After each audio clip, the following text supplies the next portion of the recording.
नमस्कार, स्वागत है आपका डीटी न्यूज पर। मैं रेशमा आपके साथ। आइए नजर डाल लेते हैं इस वक्त की हेडलाइंस पर।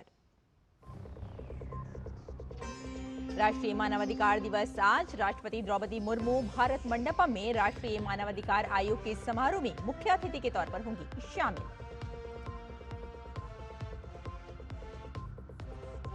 लोकसभा में चुनाव सुधार पर आज चर्चा रहेगी जारी। गृह मंत्री अमित शाह विपक्ष के आरोपों का देंगे जवाब। राज्यसभा में वंदे मातरम पर चर्चा जारी।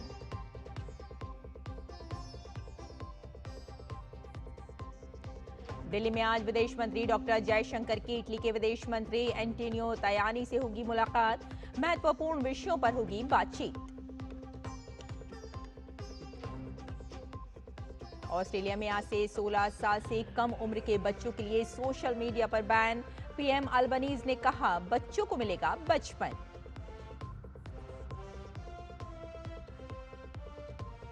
जूनियर हॉकी विश्व कप में कांस्य पदक के मुकाबले के लिए भारत की पुरुष टीम आज उतरेगी अर्जेंटीना के सामने। भारत की नजर 9 साल बाद प्रतियोगिता में पदक जीतने पर। और अब समाचार विस्तार से। भारत समेत दुनिया भर में आज मानवाधिकार दिवस मनाया जा रहा है। राष्ट्रपति द्रौपदी मुर्मू आज नई दिल्ली स्थित भारत मंडपम में राष्ट्रीय मानवाधिकार आयोग द्वारा आयोजित समारोह को संबोधित करेंगी।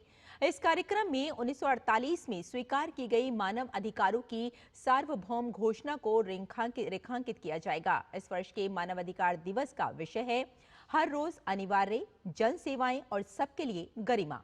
प्रधानमंत्री कार्यालय में प्रधान सचिव डॉक्टर पीके मिश्रा सार्वजनिक सेवाओं तक सार्वभौम, समान और गरिमापूर्ण पहुंच विषय पर प्रमुख भाषण देंगे। सम्मेलन में राज्यों के मानवाधिकार आयोग, राष्ट्रीय आयोग, सरकारी अधिकारी, नागरिक संगठनों और शैक्षिक जगत के प्रतिनिधि तथा अन्य अधिकारी शामिल होंगे। आज राष्ट्रीय मानवाधिकार दिवस है। डीडी न्यूज से खास बातचीत में राष्ट्रीय मानवाधिकार आयोग के अध्यक्ष न्यायमूर्ति वी राम सुब्रमण्यम ने कहा कि मानवाधिकार का उल्लंघन सिर्फ सरकारी लोगों के कहने पर ही नहीं, बल्कि गैर सरकारी लोगों के कहने पर भी होता है। एक वकील और एक जज के तौर पर मैंने इसे लगभग 40 सालों तक बहुत करीब से देखा है। Human rights violations take place not merely at the instance of the state actors but also at the instance of non-state actors. This, as a lawyer and as a judge, I have watched very closely for about 40 years when my journey started in the legal field. So what it signifies to me is that people should learn to respect other people's rights. That is why the Universal Declaration of Human Rights itself says the purpose of this document is to encourage people to respect each other's rights. If we don't respect each other's rights, you cannot enforce your own rights. Lok Sabha में कल चुनाव सुधारों पर शुरू हुई चर्चा आज भी जारी रहेगी। चर्चा का समापन गृह मंत्री अमित शाह करेंगे। इससे पहले कल हुई चर्चा के दौरान पक्ष और विपक्ष की ओर से तीखे वार पलटवार हुए। नेता विपक्ष राहुल गांधी ने सरकार पर संवैधानिक संस्थाओं को कब्जाने का आरोप लगाया। राहुल गांधी ने मुख्य चुनाव आयुक्त की नियुक्ति प्रक्रिया पर भी सवाल उठाए। वहीं सत्ता पक्ष की तरफ से यूपीए सरकार के समय चुनाव आयुक्त के रूप में नियुक्त किए गए लोगों का जिक्र किया गया। इस बीच एसआईआर की प्रक्रिया पर भी विपक्षी दलों ने सवाल उठाए तो सरकार की ओर से स्पष्ट किया गया कि वोटर लिस्ट के शुद्धिकरण से विपक्षी दलों को डर क्यों लग रहा है। चर्चा में हिस्सा लेते हुए कानून मंत्री अर्जुन राम मेघवाल ने कहा कि लगातार हार से विपक्ष निराश है, इसलिए चुनावी प्रक्रिया पर सवाल उठा रहा है। उन्होंने कहा कि एसआईआर कोई पहली बार नहीं हो रहा है, इससे भी पहले कई बार हो चुका है। राज्यसभा में आज भी वंदे मातरम पर चर्चा रहेगी। पूर्व निर्धारित कार्यक्रम के अनुसार उच्च सदन में कल ही ये चर्चा खत्म होनी थी, लेकिन सभी वक्ताओं द्वारा अपने विचार न रख पाने के कारण ये आज भी जारी रहेगी। राज्यसभा में आज चर्चा का समापन जेपी नड्डा करेंगे। वहीं कांग्रेस से जयराम रमेश भी अपनी बात रख सकते हैं। अगर राज्यसभा में आज वंदे मातरम पर चर्चा समाप्त हो गई, तब चुनाव सुधार पर भी चर्चा शुरू हो सकती है।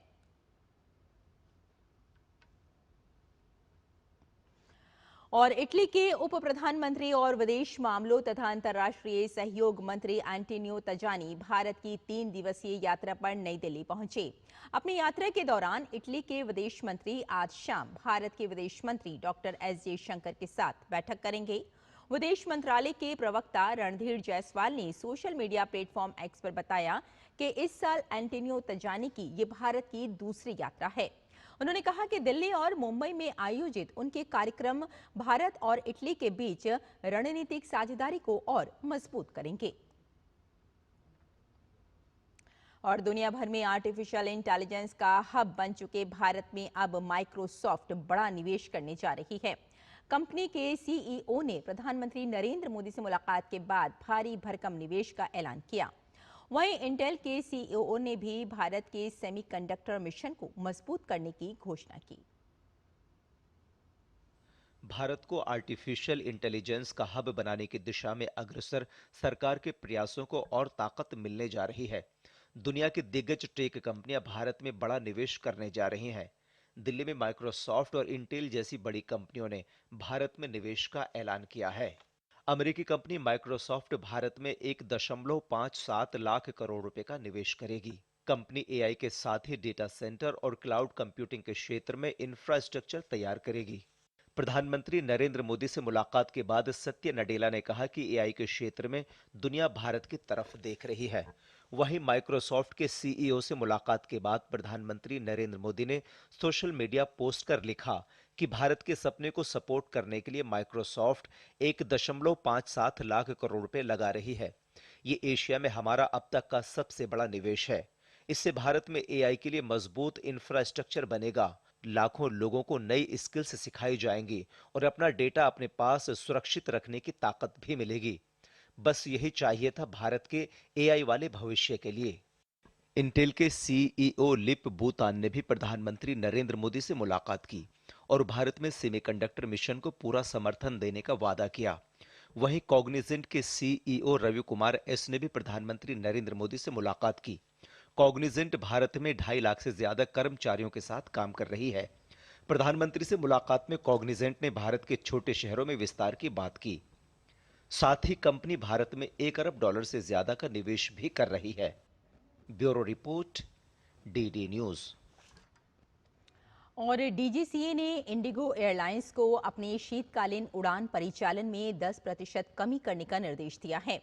इंडिगो की उड़ान सेवाओं में व्यवधान और समस्या हल कर पाने में उसकी विफलता को इस कटौती का कारण बताया गया।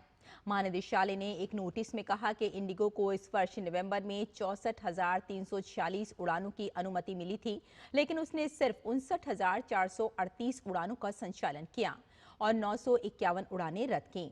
6% वृद्धि के साथ 403 विमानों की अनुमति के बावजूद इंडिगो ने नवंबर में केवल 344 विमानों का परिचालन किया। नागर विमानन महानिदेशालय ने इंडिगो से आज शाम 5 बजे तक संशोधित उड़ान कार्यक्रम देने को कहा है। उत्तर रेलवे के जम्मू संभाग ने इंडिगो की उड़ानें रद्द होने से फंसे यात्रियों के लिए 12 दिसंबर से 3 दिन के लिए नई दिल्ली और उधमपुर के बीच विशेष वंदे भारत रेलगाड़ी चलाने की घोषणा की है। ये घोषणा हवाई अड्डों पर मची अफरा तफरी और फंसे हुए यात्रियों के विरोध प्रदर्शन को देखते हुए की गई है। नई दिल्ली से उधमपुर जाने वाली ये विशेष रेलगाड़ी सुबह 6 बजे रवाना होगी और दोपहर 2 बजे उधमपुर पहुंचेगी। ये अंबाला कैंट, लुधियाना, पठानकोट कैंट और जम्मू तवी सहित अन्य स्टेशनों पर रुकेगी। वापसी में ये दोपहर 3 बजे उधमपुर से चलेगी और रात्रि 11 बजे नई दिल्ली पहुंचेगी।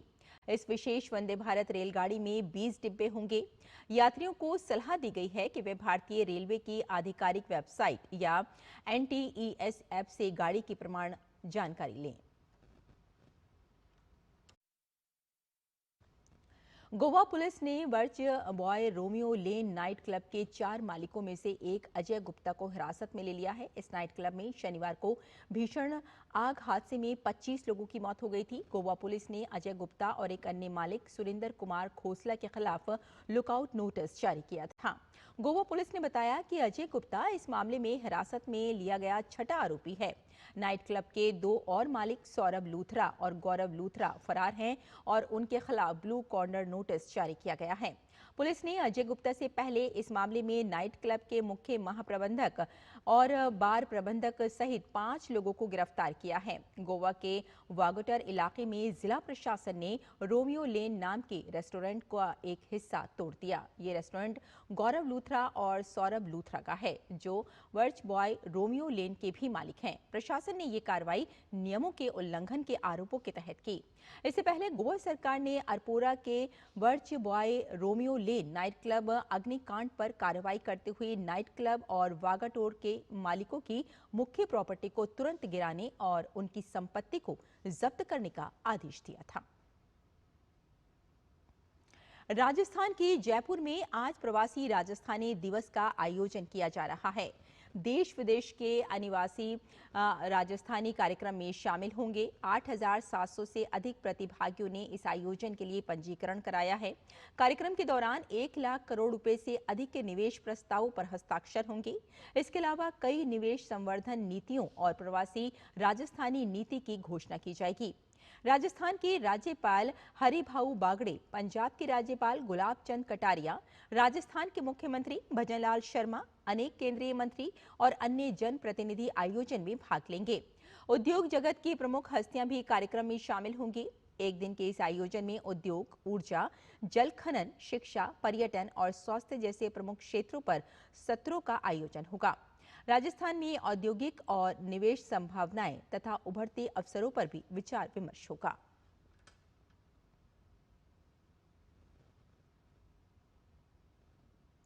और आइए अब बात करते हैं काशी तमिल संगमम के चौथे संस्करण की।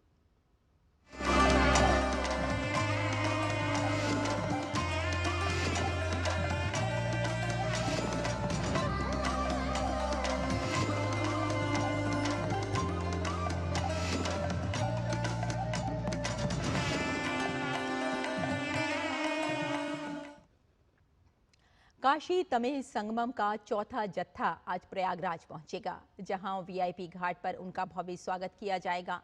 प्रयागराज जिला प्रशासन के मार्गदर्शन में दल के सदस्य संगम स्नान, बोटिंग, लेटे हुए हनुमान जी के दर्शन, श्री आदि शंकर विमान मंडपम मंदिर और स्वामी नारायण मंदिर में पूजा अर्चना करेंगे, जिसके बाद जत्था अयोध्या के लिए रवाना होगा। वहीं काशी तमिल संगमम 4.0 के तहत इस बार आयोजित की जा रही विशेष कार रैली आज वाराणसी पहुंचेगी।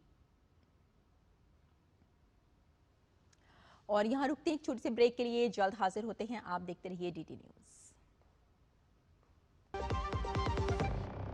2047 में कैसा होगा विकसित भारत का विकसित उत्तर प्रदेश?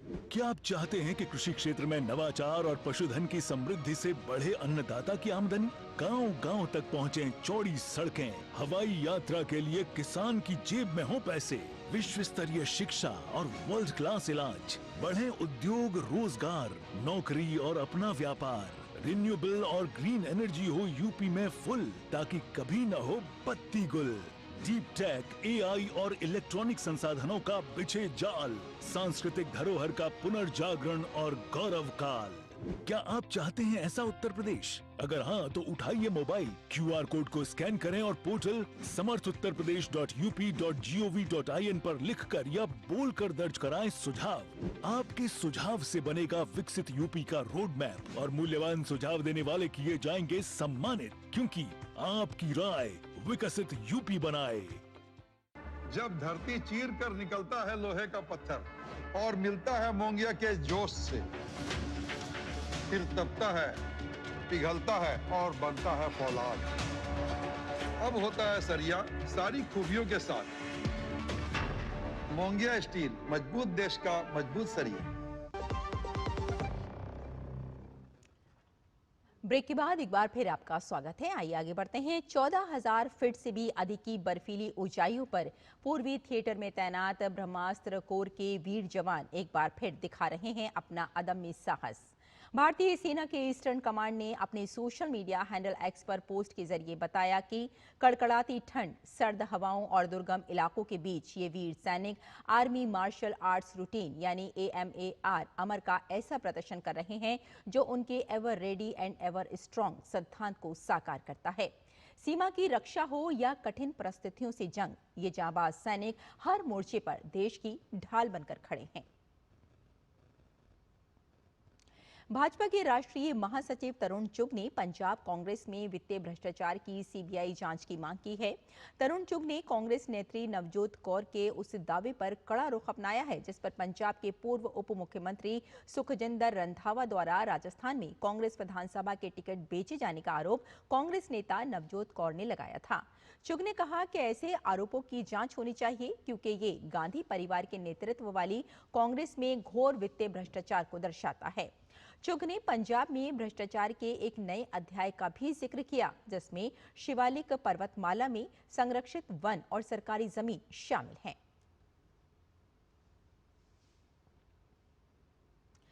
नई दिल्ली के लाल किले में आयोजित अमृत सांस्कृतिक विरासत की सुरक्षा संबंधी यूनेस्को की अंतर सरकारी समिति के 20वें सत्र की शुरुआत हो चुकी है। 7 दिवसीय बैठक के दूसरे दिन कई प्रमुख विषयों पर चर्चा हुई। आने वाले दिनों में किन मुद्दों पर फोकस किया जाएगा, इसे लेकर संस्कृति मंत्रालय के सचिव विवेक अग्रवाल से डीडी न्यूज से बात करते हुए जानकारी दी। दिल्ली के लाल किले में अमूर्त सांस्कृतिक विरासत के सुरक्षा संबंधी यूनेस्को अंतर सरकारी समिति का 20वें सत्र की शुरुआत हो चुकी है। इस सत्र में क्या कुछ भारत की भूमिका रहने वाली है, कितने देश इसमें शामिल होने वाले हैं, इन तमाम जानकारी हमसे साझा करने के लिए हमारे साथ सांस्कृतिक मंत्रालय के सचिव विवेक जी हमारे साथ में हैं। इस सत्र की महत्ता कितनी है, क्योंकि इसकी अध्यक्षता भारत कर रहा है पहली बार। भारत को सदस्य बने भी 20 साल हो गए और ये 20वां सेशन भी है, तो ये इसलिए भी महत्वपूर्ण है कि 20 साल बाद भारत को इसकी अध्यक्षता का मौका मिला है। जब ये सत्र भारत में आया है तो हमें ये मौका भी मिला है कि भारत की बहुत सारी अमूर्त धरोहरों को हम जो 180 देशों के एक्सपर्ट्स इसमें भाग ले रहे हैं उनको भारत में ही दिखा पाएं। बहुत महत्वपूर्ण आयोजन है, अंतर्राष्ट्रीय स्तर पर है, तो इसकी तैयारियों के बारे में भी थोड़ा सा दर्शकों को बताएं। इस कन्वेंशन को लाल किले में करने का निर्णय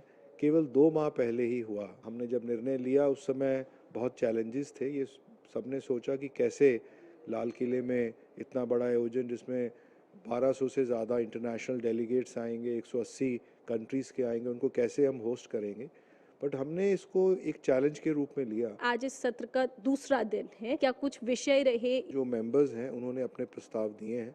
भारत का प्रस्ताव भी चर्चा में है जिसमें हमने दीपावली को एक विश्व धरोहर के रूप में मान्यता प्राप्त करने के लिए अपना प्रस्ताव दिया था, जिसके ऊपर विचार चल रहे हैं। तो इस पर निर्णय कब तक आने की उम्मीद है? 10 तारीख को जब ये चर्चा होगी उसमें नॉर्मली डिस्कशन होता है और चर्चा के उपरांत कमेटी अपना निर्णय देगी और जब निर्णय होगा उसके बाद वो कन्वे उसी समय हाउस में हो जाता है। अभी आप क्या महसूस कर रहे हैं इस चलते हुए सत्र? बहुत सारी दोस्ती के हाथ भारत की तरफ बढ़ रहे हैं। जैसा अतिथि देवो भव की हमारी परंपरा है उसको निभा रहे हैं। अब तक कितनी धरोहरें हमारी ये यूनेस्को में शामिल हो चुकी? हमारी 44 टेंजिबल धरोहरें जो मूर्त धरोहरें हैं वो यूनेस्को में इंस्क्राइब हो चुकी हैं और 15 हमारी अमूर्त धरोहरें हैं जो यूनेस्को में रिकग्नाइज्ड हैं। अब हमने दीपावली का प्रस्ताव जो दिया है उस पर चर्चा इस बार हो रही है। इसके अलावा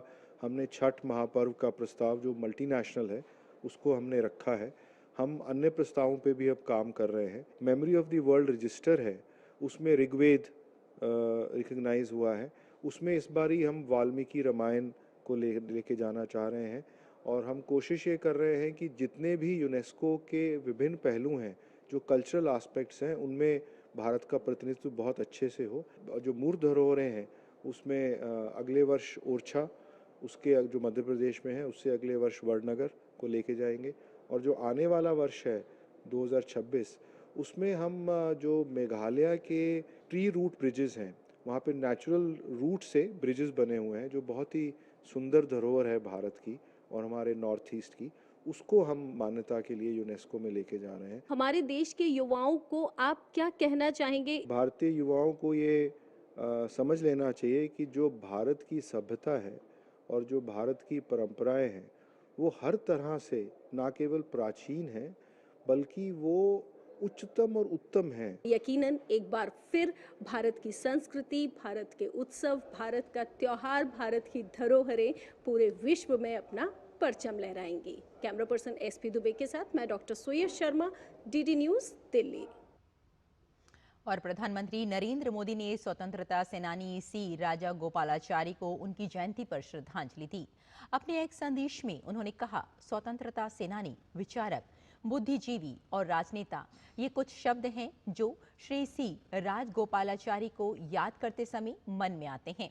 उनकी जयंती पर उन्हें श्रद्धांजलि।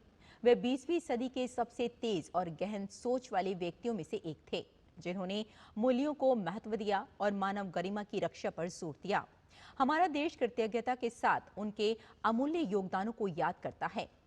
राजा जी की जयंती पर मैं अभिलेखागार से कुछ दिलचस्प सामग्री साझा कर रहा हूं। इसमें युवा राजा जी की एक तस्वीर, कैबिनेट मंत्री के रूप में उनकी नियुक्ति का नोटिफिकेशन, 1920 के दशक के स्वयं सेवकों के साथ उनकी एक तस्वीर और यंग इंडिया के 1922 के संस्करण की प्रति शामिल है, जिसे राजा जी ने संपादित किया था क्योंकि उस समय गांधी जी जेल में थे।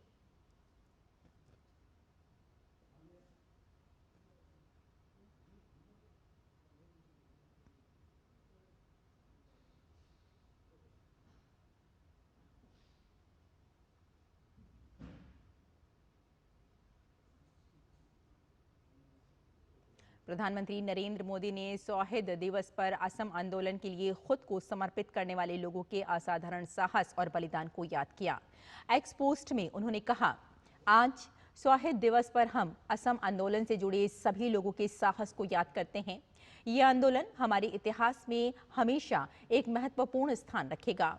हम दोबारा ये संकल्प लेते हैं कि असम आंदोलन में भाग लेने वालों, खासकर असम की संस्कृति को मजबूत करने और पूरे राज्य के विकास को बढ़ावा देने के लिए सपनों को पूरा करेंगे।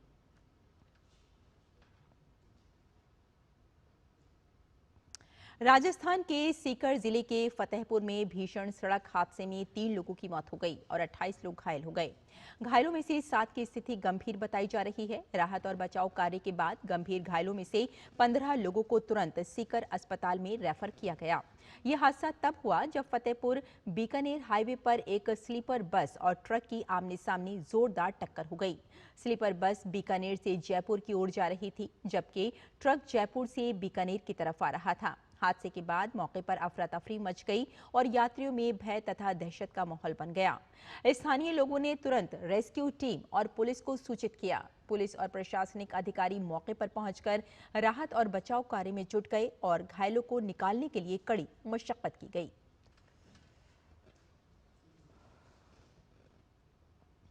उत्तर भारत में ठंड का प्रकोप बढ़ता जा रहा है। मौसम विभाग के अनुसार कश्मीर में तापमान हिमांक बिंदु से नीचे पहुंच गया और घाटी में ज्यादातर स्थानों पर रात का तापमान सामान्य से कम दर्ज किया गया है। अगले 3 दिनों में पश्चिमी हिमालयी क्षेत्र के कई स्थानों पर हल्की बारिश या बर्फबारी होने की संभावना है। मौसम विभाग ने बताया कि आज से हिमाचल प्रदेश, उड़ीसा, पूर्वी उत्तर प्रदेश में और असम तथा मणिपुर के विभिन्न क्षेत्रों में सुबह के समय घना कोहरा छाया रह सकता है।